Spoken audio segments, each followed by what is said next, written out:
If you are listening to this, you know the sound. It's the distinct, piercing shrill of the admission pager going off at 4:45 p.m. It's the overhead announcement for a rapid response in a room that you know is yours. As hospitalists, we are the conductors of an orchestra that is constantly trying to fall out of tune. We operate in a high acuity, high volume environment where the variables change by the minute.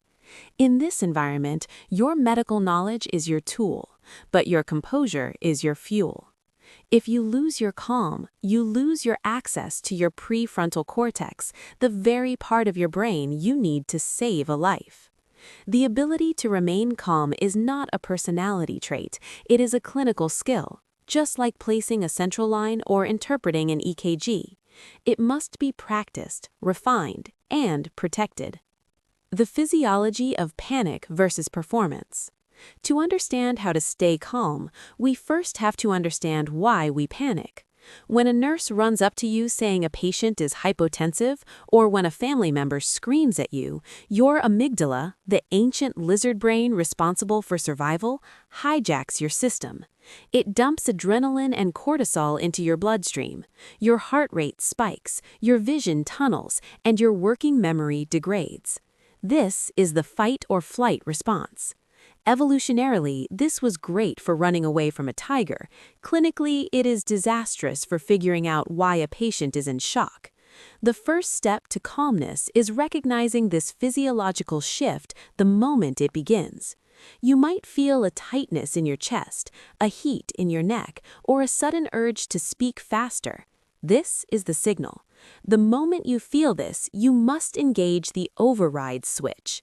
The most effective override is the breath. It sounds cliché, but it is physiology. Slow, deliberate exhalation stimulates the vagus nerve, which activates the parasympathetic nervous system, the rest and digest system.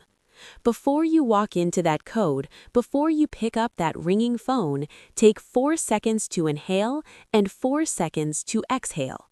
You are physically forcing your brain back online. The census crush, the slow burn stress.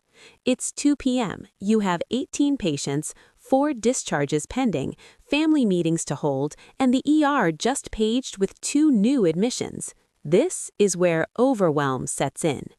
Overwhelm is the feeling that you must do everything at once. The secret to calm here is radical monotasking. The brain cannot multitask, it can only rapid switch, which burns glucose and increases anxiety. When the list feels impossible, stop.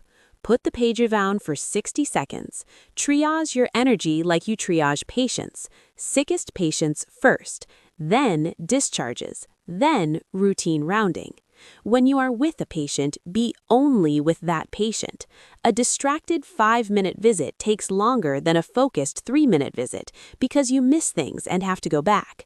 Adopt the mantra, I can only do what I can do.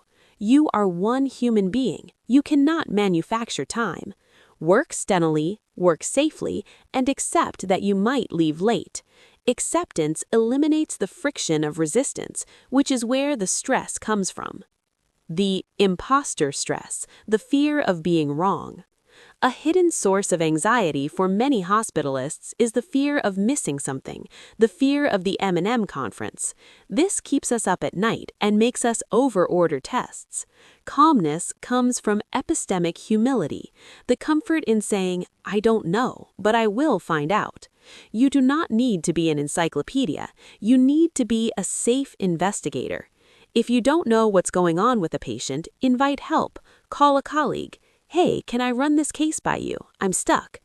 Also, realize that medicine is a game of probabilities, not certainties. You can make the right decision with the information you had at the time and still have a bad outcome. Separating your self-worth from clinical outcomes is the hardest, most necessary work of a physician. You are responsible for the quality of your decision-making, not the biological reality of the patient's disease. Once you accept that you cannot control biology, a massive weight lifts off your shoulders. The pre-shift ritual, armor up. Calmness begins before you even swipe your badge. Most hospitalists rush into work, coffee in hand, already checking the list on their phone, letting the stress invade their personal time. Create a transition ritual. Maybe it's a specific song you listen to in the car. Maybe it's 5 minutes of silence in the parking garage. Use this time to visualize your day. Anticipate the stress. Tell yourself, today there will be chaos. There will be sick patients. I expect this. It will not surprise me. By anticipating the stress, you inoculate yourself against the shock of it. Set an intention. Today I will be kind. Today I will not raise my voice. This gives you a standard to hold yourself to when the storm hits. The post-shift ritual, armor down. Equally important is how you leave. Focus on not carrying the ghosts home. We ruminate on the interaction with the difficult nurse or the diagnosis we delayed. This chronic cortisol exposure destroys our sleep and our happiness. You need a decompression procedure. Before you leave the hospital, think for a moment about what went well, what went wrong, what did I learn? Once you have processed the data, imagine physically taking off the burden of the day with your white coat or scrubs. When you walk out those sliding doors, look at the sky. Feel the air. Remind yourself that the hospital is a building and you are leaving it. You are returning to your identity as a human being, a partner, a parent, a friend, a hobbyist. Bottom, the anchor in the storm. Remaining calm is not about not feeling emotions. It is about not being enslaved by them.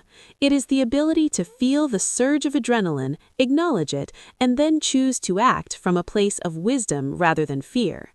As a hospitalist, you are the anchor for your team and your patients. This practice, this radical calm, is the greatest gift you can give to your patients, and more importantly, to yourself. It is what allows you to do this job for 20 years without burning out. It is what allows you to see the humanity in the chaos. So the next time the pager screams, the code bell rings, and the world feels like it is falling apart, take a breath. Find your pulse and step into the storm with the quiet confidence that you can handle whatever comes next. Because you can. You are a hospitalist. This is what you do.